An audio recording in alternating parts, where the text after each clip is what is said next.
একটা ভুল নিউজে একটা জীবন, একটা ফ্যামিলি, কয়েকটা মানুষের ভিতরে ভয় ঢুকে গেছে। শুধুমাত্র একটা ভুল নিউজের কারণেই পুরো একটা জেনারেশন একজন মানুষকে সব কিছু থেকে দোষারোপ। আমরা নিজেরাও এটাই চিন্তা করলাম যে কেমন সন্তান সে তার মাকে মেরে ফ্রিজে রেখে দেয়, কেমন আলেমের সন্তান, কেমন মাদ্রাসা পড়ুয়া ছাত্র সে কিভাবে তার মাকে মারতে পারে, একজন মুসলমান ঘরের সন্তান হয়ে কিভাবে তার মায়ের গায়ের উপরে হাত দিতে পারে। কিন্তু আমরা এটা চিন্তা করি নাই যে এটার পিছনে কত বড় হাত লুকিয়ে আছে, এটার পিছনে কাদের কাদের হাত আছে। কিন্তু এখন যখন আস্তে আস্তে সবার সামনে সত্যটা আসতেছে, তখন আমরা নিজেরাই মনে করতেছি সে না, আমরা গুণী, তার দোষ নাই, দোষ আমাদের। আমরা যা দেখি তাকেই বিশ্বাস করি, যা দেখি তাই আমরা মেনে নিই। একটা কথা আছে না, খায় মশালা দোষ হয় দাঁড়িয়ালার। সেম এরকম চোখে দেখা অনেক কিছু সত্য না, কানে শোনা অনেক কিছু মিথ্যা না।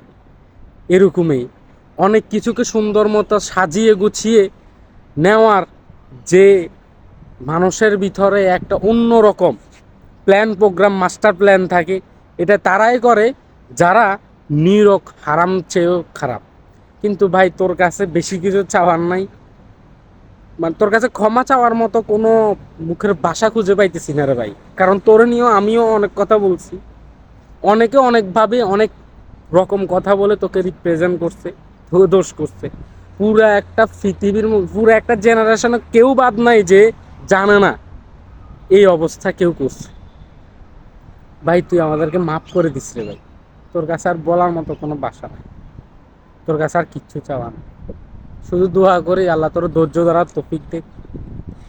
আর একটা কথাই, যে আল্লাহ ছাড় দেয়, ছেড়ে দেয় না।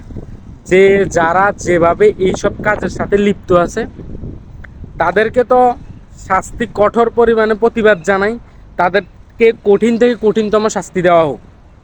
কেন? তাদের কারণে নির্ভুল একটা জীবন, নির্ভুল একটা ফ্যামিলি এরকম হয়ে যাবে। এটা আমরা প্রতিবাদ জানাই। আমি একজন প্রবাসী হিসেবে আমি এটাও প্রতিবাদ জানাই। একটা ভুল নিউজ দিয়ে একটা লাইফ, একটা পরিবার, একটা জীবন শেষ করে দিছে। আর যারা এইসব কুকর্ম কাজের সাথে লিপ্ত তাদেরকে যে কোনো কঠিন থেকে শাস্তি দেওয়া হোক, এটা আমাদের দাবি, আর কোনো কিছু না। এমন ভুলের কারণে এমন কোনো জীবন, এমন কোনো পরিবার যাতে নেক্সট টাইম কোনো ক্ষতি না হয়, তাদের নেক্সট টাইম এমন কোনো জীবন যাতে শেষ না হয়ে যায়।